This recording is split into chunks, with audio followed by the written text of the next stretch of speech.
यहूदी अनपढ़ था और ग्रामीण भी। किसी ने उसे बता दिया कि जिस दिन प्रायश्चित पर्व हो उस दिन खूब अच्छा अच्छा खाना खाना चाहिए और मिले तो शराब भी पीनी चाहिए। सो जब अगला प्रायश्चित पर्व आया तो एक दिन पूर्व ही उसने डट कर खाया, शराब पी और नशे में धुत हो गया। प्रातःकाल नींद टूटी तो भोले भाले ग्रामीण यहूदी ने देखा उसका साथी तो प्रायश्चित पर्व की लगभग आधी प्रार्थना पूरी कर चुका है। उसे तो एक भी मंत्र याद न था। सो उसे अपने आप पर भारी ग्लानि हुई। कल शराब न पीकर मंत्र याद कर लेता तो कितना अच्छा होता, यह सोचकर वह बड़ा दुखी हुआ। सबको प्रार्थना करते देखकर वह वहीं बैठ गया और वर्णमाला के अक्षरों का ही पाठ करता हुआ भावना करने लगा। हे प्रभु, मुझे तो कोई मंत्र याद नहीं, इन अक्षरों को जोड़कर तुम ही मंत्र बना लेना। मैं तो तुम्हारा दास हूँ, पूजा के लिए नए भाव कहाँ से लाऊं? जब तक दूसरे लोग प्रार्थना करते रहे वह ऐसे ही भगवान का ध्यान करता रहा। सायंकाल जब वे दोनों सामूहिक प्रार्थना में सम्मिलित हुए तो धर्म गुरु रवि ने उस ग्रामीण को भक्तों की अग्र पंक्ति में रखा। यह देखकर उसके साथी ने आपत्ति की, श्रीमान जी, इसे तो मंत्र भी अच्छी तरह याद नहीं। तो क्या हुआ? रवि ने आर्द्र कंठ से कहा, इसके पास शब्द नहीं, भाव तो हैं। भगवान तो भाव का ही भूखा है, मंत्र तो हमारे तुम्हारे लिए है। नमस्कार मित्रों, आज आपके लिए एक बहुत ही सुंदर लेख लेकर उपस्थित हैं। आज का लेख है महाआनंद का महाबोध, जहाँ कोई भेद न हो। मित्रों, नारी और नर परमात्म चेतना की दो धाराएं हैं। दोनों एक दूसरे के पूरक हैं। दोनों के सुमेल संयोग से ही पूर्णता एवं समग्रता प्राप्त होती है। तात्विक रूप से इनमें कोई भेद नहीं है, भेद इनके शारीरिक रूपों में है, परंतु यह भेद भी बड़ा अनोखा, अद्भुत एवं रोमांचक है। एक भाव संवेदना की सजल मूर्ति है तो दूसरा प्रज्ञा का प्रखर स्वरूप। अग्नि और जल के समान दोनों की प्रकृति है। इन दो विपरीत प्रकृतियों के मिलन में सृजन की अपूर्व घटना घटित होती है।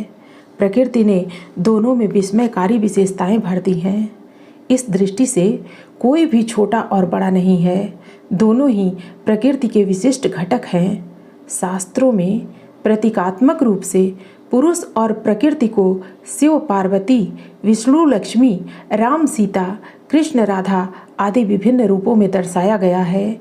चेतना के इस स्तर पर भेद नहीं है, यह तो एक प्रतीक है। यह परमात्म चेतना की अभिव्यक्ति का दिव्य सौंदर्य है। भेद हमारी नासमझ बुद्धि ने किया है। रामकृष्ण परमहंस काली माता की स्त्री के रूप में नहीं वरन अखंड सच्चिदानंद के रूप में अभ्यर्थना करते थे। उनकी चेतना माता काली के साथ एकाकार हो चुकी थी। काली में रामकृष्ण और रामकृष्ण में काली तदाकार एकाकार हो गए थे। तंत्र शास्त्र के अनुसार जब तक नारी और पुरुष का मिलन नहीं होता तब तक तंत्र की कुछ विशिष्ट साधनाएं पूर्ण नहीं होती हैं। नारी और पुरुष हरेक व्यक्ति के अंदर होते हैं और इन्हीं का मिलन इस तंत्र की साधना कही गई है। शिव का अर्धनारीश्वर रूप में चित्र इसी तथ्य को प्रदर्शित करता है। पाश्चात्य मनोविज्ञान के व्यक्तित्व सिद्धांत में सर्वप्रथम आध्यात्मिक व्यक्तित्व की बात करने वाले कार्ल जुंग ने भी स्वीकार किया है कि हरेक नारी में पुरुष की प्रकृति तथा हरेक पुरुष में नारी की प्रकृति छिपी होती है। वे इसे एनिमा एवं एनिमस के रूप में प्रतिपादित करते हैं।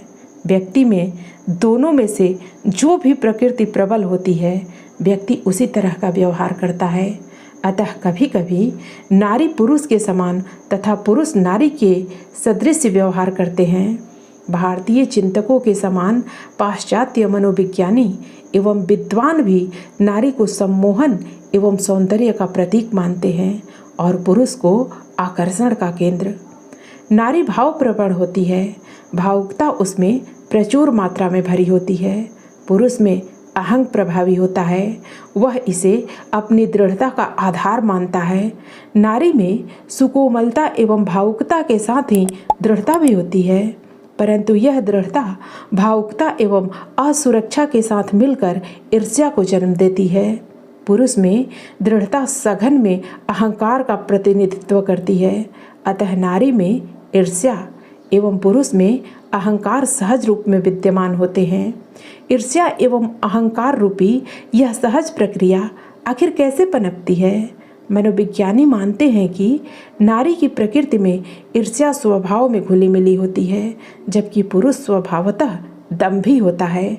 आधुनिक मनोविज्ञानियों के शोध निष्कर्षों के अनुसार नारी का सहज ईर्ष्या भाव उसके असुरक्षा संबंधी भाव से उद्भूत होता है।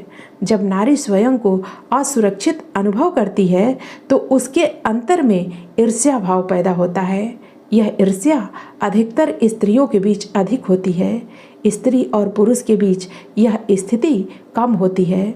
पुरुष अपने को शक्तिशाली एवं बलवान मानता है और इस भाव से उसके अंदर अहंकार जन्म लेता है। अहंकार यह जताता है कि वह कितना महान एवं श्रेष्ठ है। वस्तुतः यह प्रकृति है। सामान्य रूप से यही प्रकृति नारी और पुरुष को प्रभावित करती है, परंतु इसे परिवर्तित एवं रूपांतरित भी किया जा सकता है। ईर्ष्या को प्रेम में एवं अहंकार को व्यापक उदारता में बदला जा सकता है। इसको बदलने की विशिष्ट तकनीकें विद्यमान हैं। आत्मविश्वास पूर्वक किए गए कार्य से नारियों की असुरक्षा की भावना समाप्त हो सकती है और इसके खत्म होते ही स्वयं के सबल अस्तित्व का बोध होने लगता है। आत्मविश्वास पूर्वक किए गए कार्य से प्राप्त सफलता उनकी दिशा और दशा बदल देती है। ऐसे में नारी को लगता है कि वह भी पुरुषों के समान समाज के विभिन्न प्रतिष्ठानों में सफलतापूर्वक कार्य कर सकती है। वर्तमान समाज में यह सामान्य बात हो गई है।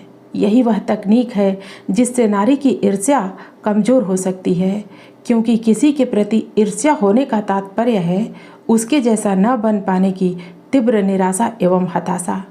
परंतु कार्य की सफलता एवं इससे प्राप्त प्रतिष्ठा से इस कमजोरी पर जीत हासिल की जा सकती है। नारी के अंदर अगाध गुण भरे हैं। इसमें से सर्वोपरि है उसकी भाव संवेदना, परंतु सामान्य रूप में यह निरी भावुकता बनकर कुम्हलाई मुरझाई पड़ी रहती है और मुर्दे के समान जीवन भारवत एवं जटिल बन जाता है। नारी की संवेदनशीलता की गहराई अमाप है और ऊंचाई भी अनंत है।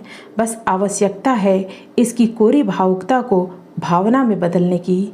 जब ऐसा रूपांतरण इसमें घट जाएगा तो वह भौतिक जगत के साथ ही आध्यात्मिक जगत में मीरा और राधा के समान चैतन्य पुंज बन सकती है।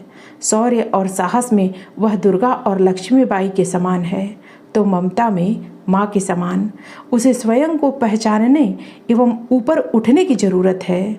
इसी कारण स्वामी विवेकानंद कहते हैं कि नारी को कोई नहीं उठा सकता, वह स्वयं शक्ति का अवतार है। वह स्वयं उठेगी और जिस दिन वह जागृत हो जाएगी उसे कोई भी रोक नहीं सकेगा। पुरुष की अहंता को निस्वार्थ सेवा के माध्यम से गलाया जा सकता है। सेवा से मैं और मैंपन की मोटी दीवार टूटती ढहती है और यही दीवार स्वयं को अज्ञान के महा अंधकार में धकेल कर भ्रमित किए रहती है। सेवा से अपने को अभिव्यक्त एवं अनुभव करने में बाधक पर्दे को गिराया जा सकता है। सेवा से अहंकार रूपी चट्टान टुकड़ों में टूटती बिखरती है और इसके बिखरते ही वह अनुभव करता है कि काल कोठरी में कैद मैं चिल्लाने वाला दंभी पुरुष उन्मुक्त एवं स्वतंत्र होकर आकाश पुरुष बन गया है, जहाँ पर कोई भेद नहीं है, न नारी का और न पुरुष का। भेद तो इस भ्रमित दृष्टि में है। दृष्टि बदलते ही सब में क्रियाशील एक वही परम चेतना आंदोलित होती नजर आती है। प्रकृति और पुरुष तत्वतः एक हैं। नारी और पुरुष में भी मूलतः विभाजन नहीं है। शारीरिक भेद तो केवल बाहरी आवरण है, मूल में अभेद है, और यह तभी संभव होगा जब हम शरीर से ऊपर उठेंगे, अपनी क्षुद्रता को छोड़ेंगे तथा अपने अस्तित्व में समाये इस परम चैतन्य स्वरूप का बोध करेंगे।